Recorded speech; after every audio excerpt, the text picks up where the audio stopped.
question for you. Okay, yes, so for all you people out there who are either frustrated with the fact that you can't get a contract accepted by a seller, we have tons of pre-approvals in our system at Waterstone with people that are getting.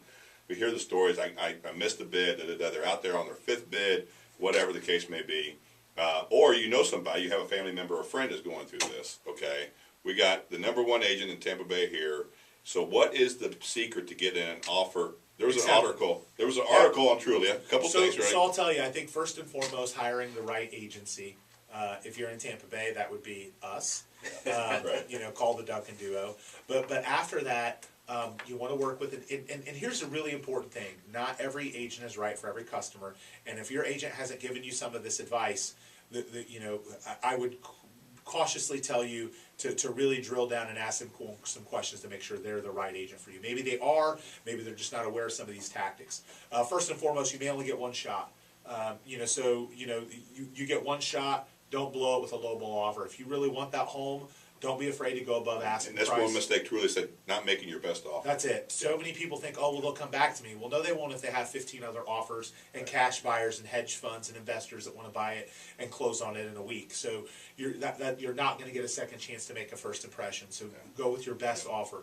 I think a second thing is before you ever even step foot in looking at a home, get your financing lined up and have your pre-approval in place. Far too often buyers wait until they find the home and then they go to the financing and then it takes too long and then the bidding war ensues. If you'd have come in with a really strong offer and your pre-approval was already done and you didn't have to wait 2 days, you may have scooped the home and the buyer or seller may have accepted before the other offers even showed up.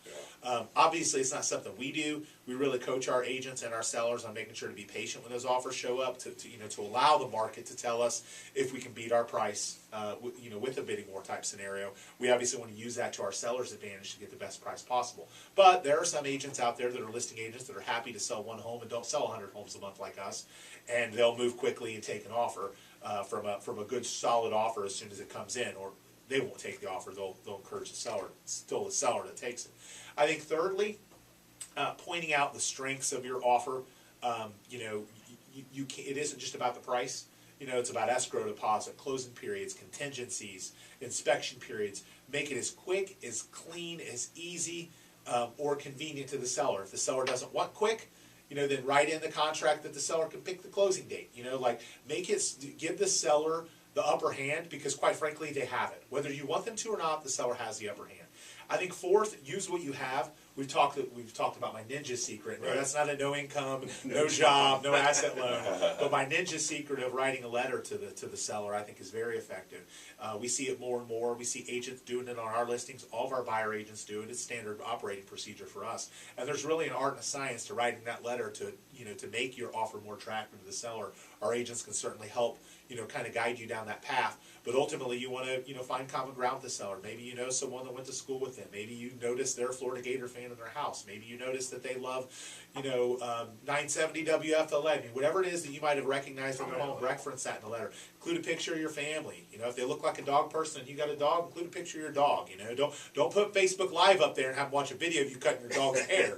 But literally do all of those things. And I think if you do all of those things, you're giving yourself the best opportunity. If you're missing out on one of those things, you're leaving it on the table somehow, and it's discouraging because buyers will get frustrated when they don't get one of our listings, and they're trashing us or sending us a message, why didn't I get my offer accepted? Blah blah blah blah blah blah blah. When we don't represent them or and likely may not even be able to communicate with them. But unfortunately, it's something that happens, and those things will help you have the best chance of getting your offer accepted.